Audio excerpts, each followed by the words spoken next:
আমি অ্যাডভোকেট গোবিন্দ প্রামাণিক, মহাসচিব, বাংলাদেশ জাতীয় হিন্দু মহাজোট।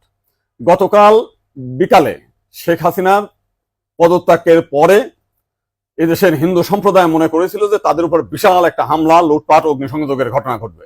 কিন্তু গতকাল বিকালেই বিএনপি এবং জামাতের নেতারা তাদের নেতৃবৃন্দকে হিন্দুদের বাড়িতে হামলা, লুটপাট, অগ্নিসংযোগ যাতে না হয় এবং প্রত্যেক মন্দিরে যাতে পাহারা দেয় সেই ব্যবস্থা করার নির্দেশ দেয়। এবং গতকাল থেকে আমরা দেখেছি সেই পাহারা দিয়েছে।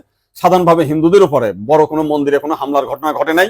কিছু আওয়ামী লীগের হিন্দু নেতা আছে যারা বিভিন্ন সময় লম্পঝম্প করেছিল, তাদের বাড়িতে, শুধু হিন্দু বাড়ি না, মুসলিম আওয়ামী লীগ নেতাদের বাড়িতে হামলা হয়েছে, লুটপাট হয়েছে এবং সামান্য কিছু সুযোগ সন্ধানী এলাকা ভিত্তিক তারা কিছু সামান্য মন্দিরে হামলা করেছে, সেটা ব্যাপক বিষয় না। কিন্তু আমরা দেখলাম যে ভারতের রিপাবলিক এইটাকে নিয়ে ব্যাপকভাবে রুমার ছড়াচ্ছে, নানান কিছু মিলে উদ্ভট কথাবার্তা বলছে।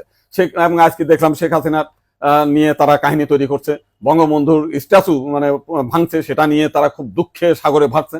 আমার এক সাংবাদিক ফোন দিয়েছিলাম, তাদের বলেছি যে আপনারা যদি শেখ হাসিনার জন্য যদি এত কান্না আপনাদের মধ্যে আসে, তো শেখ হাসিনা ভারতে গিয়েছে, আপনারা ভারতের প্রধানমন্ত্রী নরেন্দ্র মোদীকে সরিয়ে শেখ হাসিনাকে আপনারা প্রধানমন্ত্রী হিসেবে ঘোষণা করেন।